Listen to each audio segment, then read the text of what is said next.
What's going on, everybody? It is Dukes and Bell behind the curtain, as we do each and every day. Mark Zinno is in for the rest of the week with Mike out as he heads overseas to see the Falcons take on the Colts.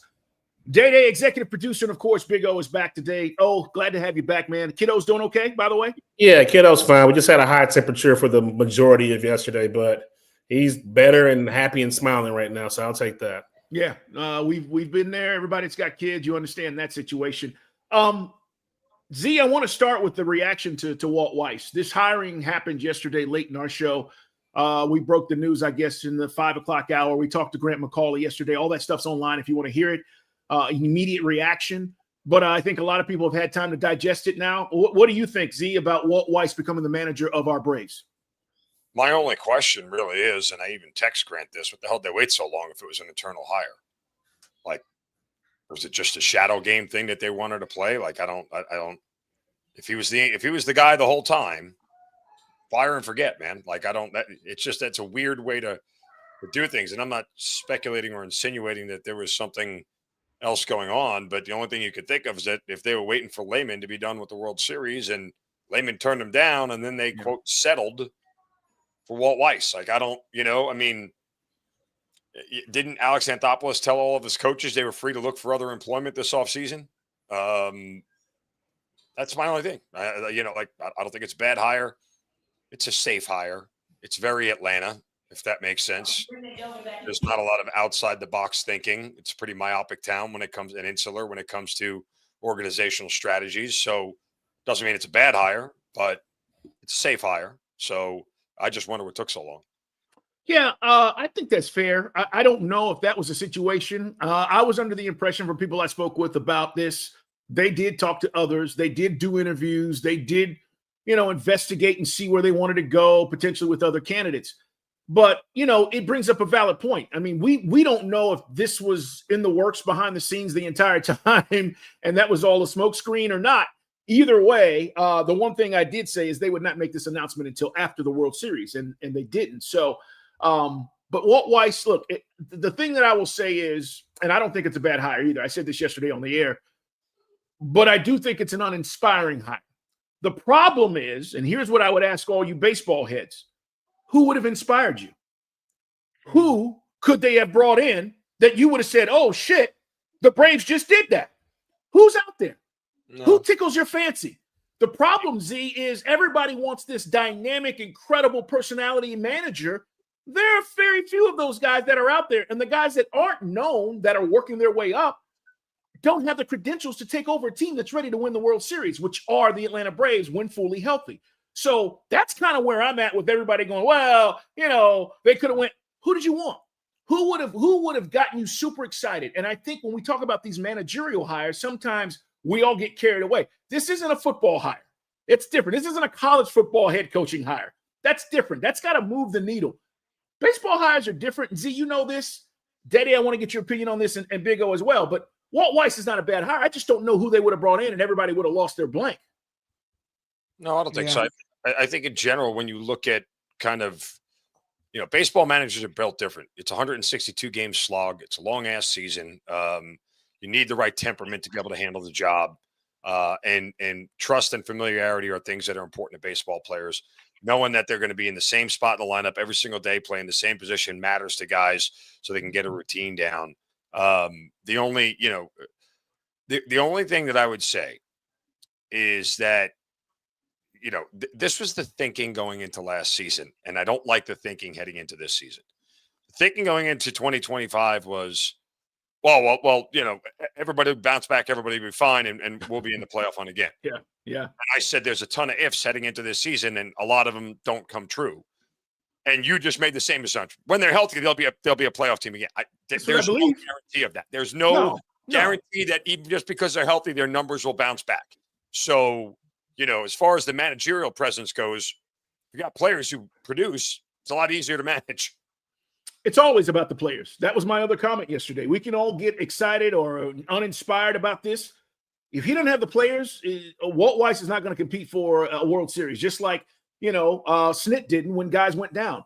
Day-Day, Big O, what do you guys think, man? Walt Weiss, the new manager of our Atlanta Braves. It's Dukes and Bell, guys. We're on at 2 today. Z is in for Mike. And by the way, we'll talk to Connor Riley. We'll also talk to Dave Archer, analyst for Atlanta Falcons today, to get some more perspective on what's going on up there at Fly Branch. And it is the trade deadline. We're going to talk about that coming up here at 4 o'clock today in the NFL. Z, or should I say O and Day, what do you guys think about Walt Weiss? Listening to you, Zinno and Carl, you talking about it, the tone I get from y'all is right. It's uninspiring. It's that The Wire, great TV show. There's a section, a part of season 2, where they talk about that's a 40-degree day. When Stringer Bell makes that comment where 30 people don't like it, 50 people love it, but nobody has anything good to say about a 40-degree day. Right. That's what Walt Weiss is. He's a 40-degree day. There's nothing great about it. Look at his past track record. Like, the Rockies made the playoffs the year after he was fired from that team. He's a small ball manager, so that's not a lot of what the Braves are doing right now, trying to move runners over, hitting runs and things like that. So the question I have is, to Zeno's point, excuse me, you waiting that long to make that hire. I thought about this last night, and it makes me think about a wonder, was Anthopoulos the one who had the majority of the control to make that decision, or did that decision come from someplace else? Because we saw the names that were out there, Toronto's guy, John Gibbons, the guy from LA. Those are all guys that previously Alex was familiar with, that worked with him before he got to the Braves. Yeah. And now you still have Snitker still a part of the organization, and that idea of keeping it in-house. It almost feels like Anthopoulos wasn't completely in control of this decision.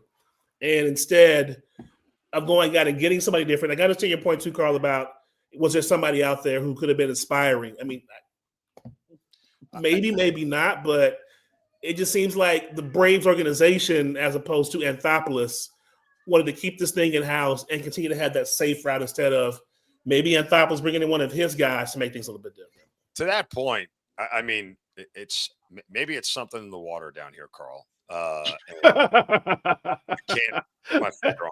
I know it to be the case with the Falcons. I understand it's more likely than not the case with the Hawks, and if what Oren is indicating has any validity to it, it's the case with the Braves. All three of these organizations have massive levels of toxic groupthink at the top of their organization, and they all do the same thing the same way every time and hope for different results, and it's a definition of insanity.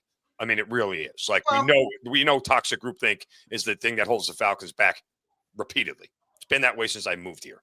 So can you really say that about the Braves? Because here's what I'll say about them staying in house. Here's what I'll say about them staying in house. For the past 30 years, I heard, Bo Morgan and them talking about this. They brought up a good point this morning. For the past 30 or so years, they've stayed in house for the most part, and they've had success of all the franchises. So is them staying in house really a bad move? Now, I will question Walt Weiss in the sense of he sat alongside Brian Snitker.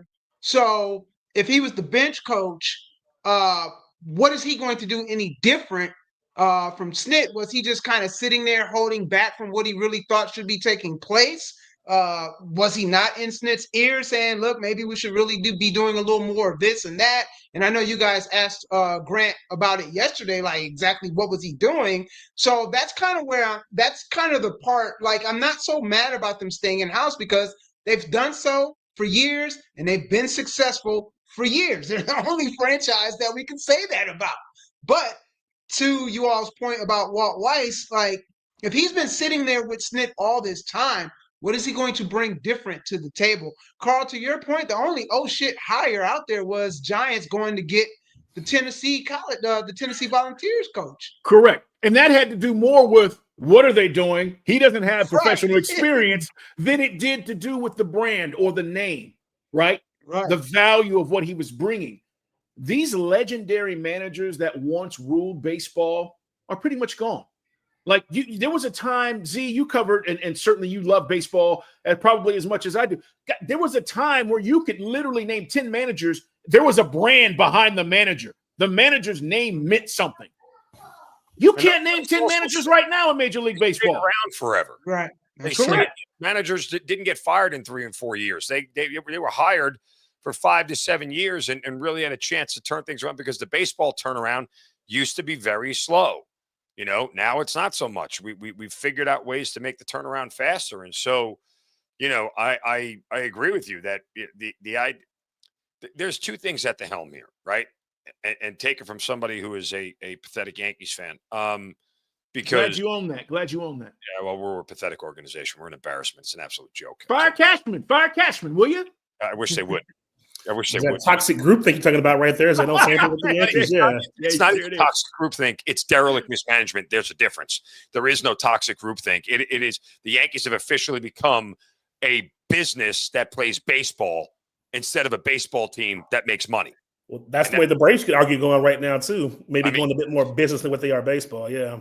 Where I was heading with that was the analytic piece and how much that's going to rule decisions and what goes on. I don't know how much Snitker had to deal with that and whether that was something that was – but I don't really know that, Alex does that. I don't know that Alex is that level of – I don't know, is interference the right word? He is. There's pitchers they brought to the team where, a reliever last couple of years ago they picked up because the spin rate on his curveball was very. I'm talking about game kind of stuff, like decisions that everybody hated the way Snit managed the bullpen. Generally, right? Like that was my recollection that everybody kind of always complained about him and the way he managed the bullpen. Is Weiss going to do it any different, or are we going to make the same mistakes over and over again? Which tells you that they're kind of following a certain pattern or philosophical idea of how they want to execute this as an organization. Again, I watch it with the Yankees. I know exactly how they do it. It's all run by the book. You don't even need a manager. There's a book in the dugout. We'll tell you exactly what to do.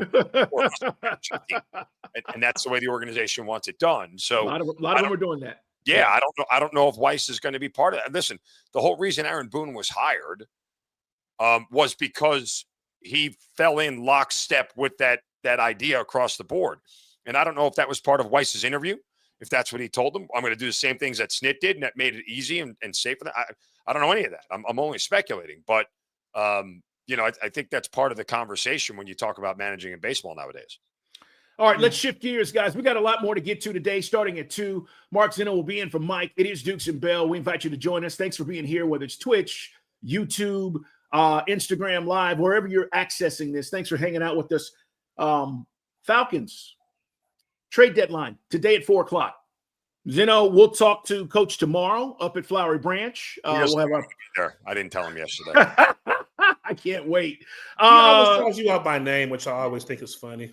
Yeah, I can't wait. Mark in a lot of comments. But do we make a deal? Do we make a deal before 4:00 to help this team at all? There's nothing to do. Like here's you make a move to try and get better, right? Okay, which theoretically they should do and could do. But you're talking about what possibly is a GM in his last year, and his best move would be to trade off all future assets to win now, which the organization probably isn't going to buy into, right? Like he has first round pick next year. The first round is gone. First round is gone, right? So trade a first round in the following year, trade a second round, like whatever you could trade to get somebody of value. I.e., if you wanted to trade Trey Hendrickson, first a year down the road and a second next year, like okay, in theory he would do it. Not that they need a pass rusher anymore, but you get what I'm saying. Yeah. Or another wide receiver. Go get Jalen Waddle. Here's a first and 2 years down the road and a second. Okay. Sure, he would want to do it, but why would Arthur Blank okay that to mortgage future assets when he knows when they miss the playoffs this year, if they miss the playoffs this year, that he's firing the guy. So they're not going to do anything to trade anything away. And certainly anything you trade away now signals a value to get a first rounder back next year, signals we're punting on the season. I don't think they do. I don't think they do anything either. No. I just don't. And part of this is, they felt like they had the pieces in the building to do what they needed to do. Some of these guys have underperformed. Darnell Mooney's been hurt all season. It's hard for me to be critical when the guy's been hurt, but it's true. It's true. I say this much, like I didn't say this in the press conference yesterday because it's not like. Why not? Why didn't you say it? Because you should have said it. Because I'm there. Well, when I say what I'm going to say, you're going to find out why. Because I'm there to sort of grill him, not buddy up to him. But there was a lot of positives to take out of Sunday. I know nobody thinks that. There were a ton of positives to take out of Sunday. And, it wasn't a time we can have that conversation with Rod tomorrow. You have an idiot kicker. And I did press Rod on yesterday. And it's not his fault. The kicking situation for the last 18 months, in my opinion, falls squarely on Terry Fontenot. Fix it. It's your job to make sure the kicker knows what the hell they're doing. Because Matt LaFleur said it best this past week. Did you guys hear what Matt LaFleur said? Oh, he's such my idol. When they asked him about his kicker status, he goes, I don't talk to kickers. Love it. Love it. Love it. With every head coach, I don't talk to kickers. Just go out there and make a kick. When I call you field goal, go out there and put the damn ball through the uprights. Oh, so you don't want to be lovey-dovey with your kicker, huh? You don't want to hug him and don't get him started about kickers. Do not get him started about kickers. They are the worst people on the planet. Oh, stop it. So come on. But the point is, Mark, the roster is there, guys. It is. It's the roster to win is okay. It's there. So, but to your point, then why aren't they winning? And I'll say this because I know we got to run. We're going to talk more about the trade deadline at 4:00. Mark is in today for Mike. Let me say this about the good things, and you're right, and we can expound on this today on the show. Mark is right. Your boy does everything right to get the girl, but he doesn't get her. You know what your boys remember? He didn't get it. That's all they remember. And we did. It's exactly right. We did all these good things. We didn't win. So when your boy's like, man, you did everything right. You were right there. You could have had her, and it doesn't happen. That's what you give him crap about because you're like, bro, y'all were close, man. You did a lot of good things. I heard that little joke you made with her. She laughed. You had her right there, but he didn't score. So all of that doesn't mean anything. I can't wait for tomorrow because now you're telling me you're going to kiss up to Raw. I can't wait. I can't wait. And that's what and look, I'll be honest with you. That's what a lot of people feel about not us in particular, but a lot of people feel like no one really takes Raw to task on some of the things when it comes to questioning him about these struggles and these decision makings. And so it's going to be interesting to see tomorrow. I'll tell you what this, and then we got to go, guys. It's our behind the curtain show. Zinno, Day, Big O, Mike's on his way, headed overseas. He's going to go to the game this weekend over there in Berlin. But I'll say this. We ask questions, and you know this, Zinno.